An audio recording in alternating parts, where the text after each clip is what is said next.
नवी मुंबई आंतरराष्ट्रीय विमानतळाच्या नामकरणाचा मुद्दा पुन्हा एकदा ऐरणीवर आला आहे.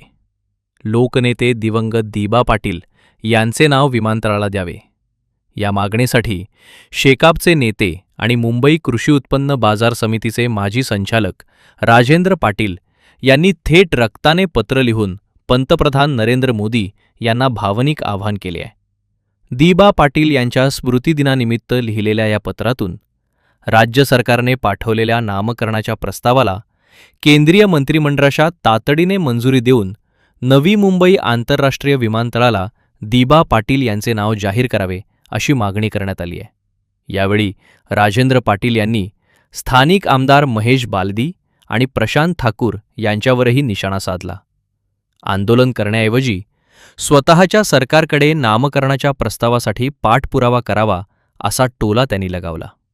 दरम्यान नामकरणाच्या प्रश्नावर लवकर निर्णय झाला नाही तर भविष्यात आणखी तीव्र आंदोलन छेडले जाईल असा इशाराही राजेंद्र पाटील यांनी दिलाय.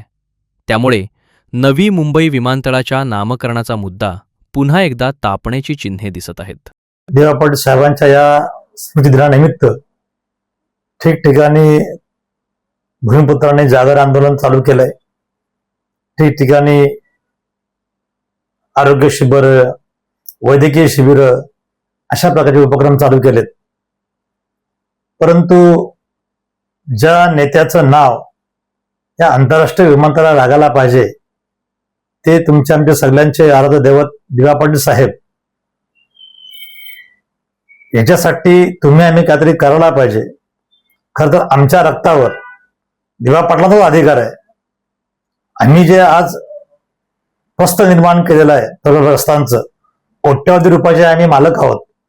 जे आम्ही खातोय जगतोय त्यांच्यावर दिबा पाटलांचा अधिकार आहे आणि त्या रक्ताचा भाग म्हणून आम्ही दिबा पाटील साहेबांसाठी एक रक्तातला स्वतःच्या रक्ताने आदरणीय नरेंद्र मोदी साहेबांना पत्रव्यवहार करावा असं मला वाटलं.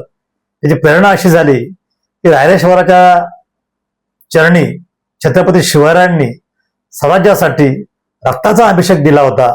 छत्रपती शिवराय तर खूप मोठे होते, त्यांचं अनुकरण करण्याची माझी काही ती लायकी नाहीये, पण काही का होईना त्यांनी राज्याभिषेक स्वराज्यासाठी त्यांनी जर रक्ताचा अभिषेक दिला असेल तर मी माझ्या दिबांसाठी थोडंसं रक्त काढून जर पंतप्रधानांना आम्ही दिलं तर मला वाटतं पंतप्रधानाच्या मनामधली जर काय भावना चेतावली. मध्यंतरी पंतप्रधान साहेब या विमानतळाला 2 वेळेला आले होते. एकदा ते भूमिपूजनाला आले होते आणि एकदा उद्घाटन करायला आले होते. दोन्ही वेळेला त्यांनी दिबांच्या नावाची उद्घोषणा न करता पदग्रस्तांच्या तोंडाला पाने पुसलीत. आणि आता दिबांच्या नावाचं काय होईल असं सगळ्या ठिकाणी लोक संभ्रमावस्थेमध्ये आहेत.